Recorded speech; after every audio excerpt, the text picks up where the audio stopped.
Damai sejahtera Allah yang melampaui segala akal, kiranya memelihara hati dan pikiran saudara di dalam Kristus Yesus Tuhan kita. Amin. Shalom. Jemaat Tuhan yang terkasih dalam Kristus Yesus, firman Tuhan akan menyapa kita pada minggu yang ke-15 setelah Trinitatis, yaitu dari surat pastoral Rasul Paulus kepada Timotius yang pertama, 1 Timotius pasal yang ke-6, ayat 6 hingga ayat yang ke-9. Kami akan bacakan untuk kita seluruhnya. Memang ibadah itu kalau disertai rasa cukup, memberi keuntungan besar. Sebab kita tidak membawa sesuatu apa ke dalam dunia, dan kita pun tidak dapat membawa apa-apa keluar. Asal ada makanan dan pakaian, cukuplah. Tetapi mereka yang ingin kaya terjatuh ke dalam pencobaan, ke dalam jerat, dan ke dalam berbagai-bagai nafsu yang hampa dan yang mencelakakan, yang menenggelamkan manusia ke dalam keruntuhan dan kebinasaan. Demikian pembacaan firman Tuhan. Saudaraku yang terkasih dalam Kristus Yesus, jika dikatakan tentang keuntungan, bahasa Batak pangomoan, orang akan berlomba-lomba. Namanya juga keuntungan. Kalau dikatakan ada keuntungan yang besar di sana atau di sini, orang selalu mendengar dan berlomba-lomba untuk meraih keuntungan itu. Mungkin kita karena di kota, pemahaman tersebut akan berkurang. Tapi kalau di kampung, sungguh luar biasa ini. Karena ingin meraih keuntungan yang cepat, maka kampung pemerintah masih berlaku di sana seperti togel. Anak kecil sampai orang tua sibuk terus karena mengharapkan ada satu keuntungan di sana. Dan karena itu dilarang pemerintah sekarang kampung kita baik orang tua, baik remaja main skater. Itu persoalan yang kita hadapi di sana. Karena ada di sana keuntungan. Sekalipun sudah dilarang, tapi karena berbicara tentang keuntungan, orang berlomba-lomba. Tidak persoalan itu, tua dan muda, untuk meraih keuntungan itu berbagai cara dilakukan sehingga keuntungan itu diraih. Saudaraku yang terkasih dalam Kristus Yesus, melalui renungan ini kita diajak apa sebenarnya keuntungan yang harus kita raih sebagai anak-anak Tuhan. Melalui renungan ini kita diajak. Ternyata bukan keuntungan apa yang diberikan dunia ini, tapi keuntungan apa yang diberikan oleh Tuhan sendiri. Ada dua bahasa dalam bahasa Batak tabodo hononon. Si daulat doh si sabam. Banyak orang Batak namanya si daulat. Ada juga orang Batak namanya si sabam. Daulat dan sabam nanti kita lihat. Saya bukan mau membahas etimologinya. Asal kata daulat dan asal kata sabam. Daulat diterjemahkan dalam bahasa Indonesia, lembaga kita Indonesia, yaitu ibadah. Sabam diterjemahkan dengan rasa cukup.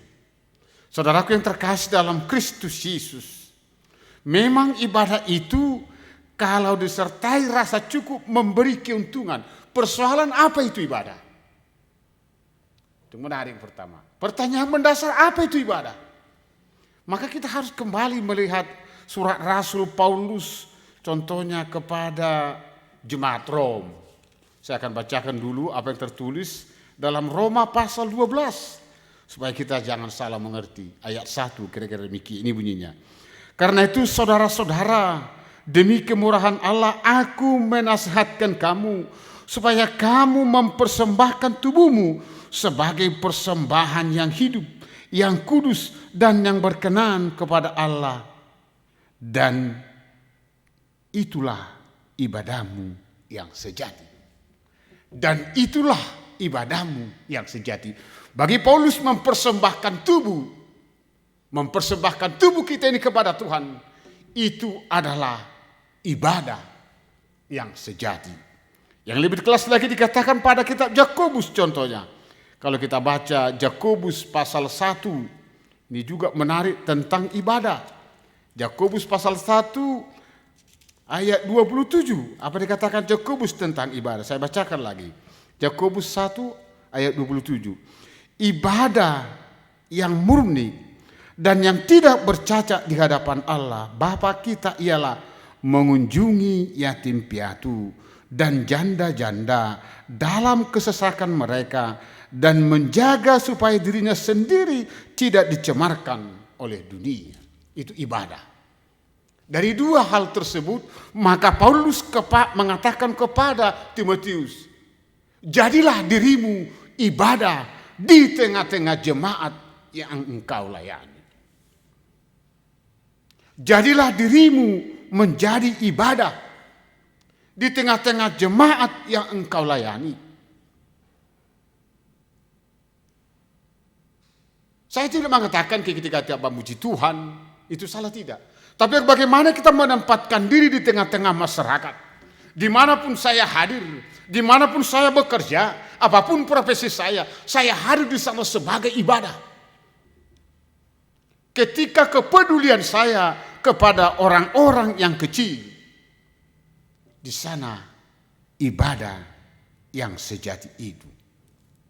Maka Paulus dengan jelas mengatakan, supaya itu nyata, mari kita latih diri kita ini menjadi ibadah dimanapun kita hadir. Yang kedua, saudaraku yang terkasih dalam Kristus Yesus, Paulus mengatakan beribadah disertai rasa cukup. Sebenarnya ini persoalan di gereja Efesus, karena Timotius melayani di gereja Efesus. Banyak guru-guru palsu di sana. Waktu itu yang dihadapi oleh Timotius, mereka mengadakan ibadah. Tujuan daripada ibadah itu untuk diri sendiri. Untuk diri sendiri. Jadi ketika mereka beribadah, banyak ucapan syukur yang diberikan, itu menjadi prioritas mereka melayani. Maka Paulus mengatakan kepada Timotius, jangan demikian.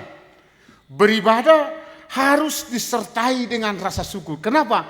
Karena jika ada makanan dan minuman, pakaian, cukupkanlah dirimu. Cukupkanlah dirimu. Karena ketika kita hadir ke dunia ini, dikatakan Paulus, semuanya kosong, tidak ada apa-apa. Semuanya kosong, tidak ada apa-apa. Bagaimana kita mencukupkan berkat Tuhan? Mencukupkan berkat Tuhan yang kita terima. Agak sulit yang satu ini. Terutama kita orang Batak, maaf. Memang itu. Moldo hita makasabab pun na adongi. Ketika kami kemarin, saya memimpin sermon awang di sini. Sermon di gereja kita dengan pesalmen Mazmur 146 tadi. Ternyata, tanda petik, orang kita Batak sulit, masih agak sulit menikmati berkat Tuhan. Maulu dope hita,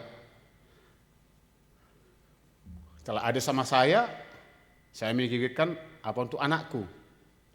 Setelah ada untuk anakku, saya memikirkan apa untuk cucuku.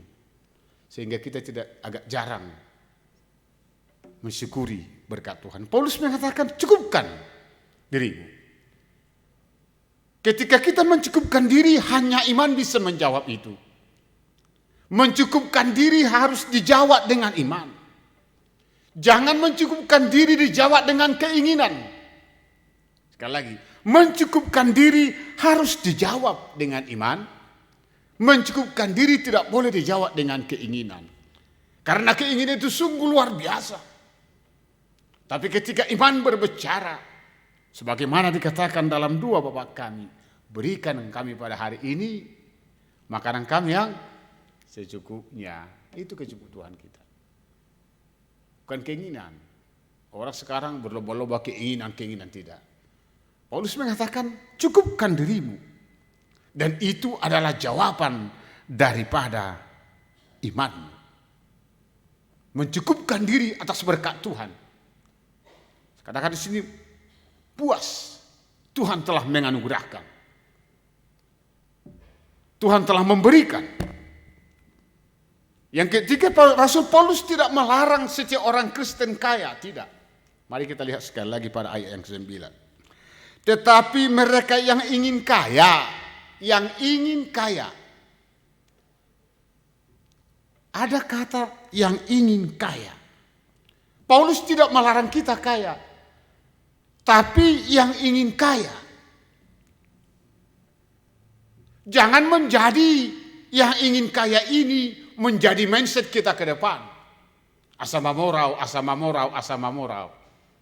Mungkin karena berbagai faktor yang mendorong kita merantau, orang tua kami di sini dari kampung halaman karena begitu sakitnya menderita, maka kita berlomba-lomba datang ke kota ini sehingga ada mindset supaya kaya. Maka dikatakan yang ingin kaya. Coba kalau kita baca dulu sebentar apa yang tertulis dalam Amsal pasal 30. Saya bacakan Amsal pasal 30 ayat 8 sampai ayat 9. Jauhkanlah daripadaku kecurangan dan kebohongan. Jangan berikan kepadaku kemiskinan atau kekayaan. Biarkanlah aku menikmati makanan yang menjadi bagianku. Supaya kalau aku kenyang, aku tidak menyangkalmu. Dan aku berkata, siapa Tuhan itu? Atau kalau aku miskin, aku mencuri dan mencemarkan nama Allahku. Itu bunyi daripada Amsal 30 ayat 8 sampai 9. Yang mau saya katakan apa? Itulah gambaran hidup. Maka sabab pun naadong mencukupkan diri atas berkat Tuhan. Kalau kita miskin, kita akan mengutuki Tuhan. Kalau kita akan kaya, isi nasongonau, imahalak batak. Isi nasongonau, bangga. Maka renungan hari ini, khotbah hari ini mengatakan bagaimana kita menjadikan seluruh hidup kita ini ibadah. Sehingga ketika kita benar-benar totalitas hidup kita beribadah, menjadi ibadah, maka kita melihat segala sesuatu itu dicukupkan oleh Tuhan.